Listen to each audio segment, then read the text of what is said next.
In this next segment, I'd like to show you a little demo of a set of lumped elements that you will find in 6002X and in building electronic circuits and systems in general.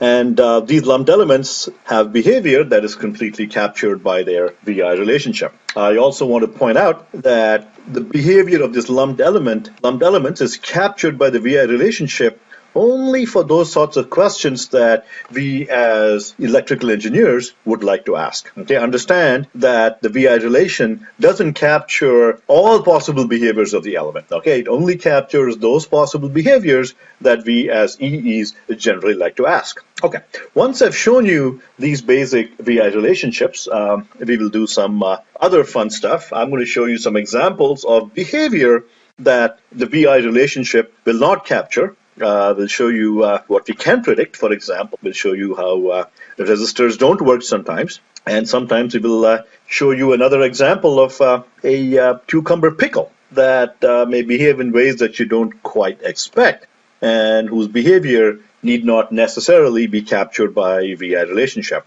Okay, so I don't want you to go around saying that you don't have any fun in this course, so hopefully you will enjoy what you are going to see ahead.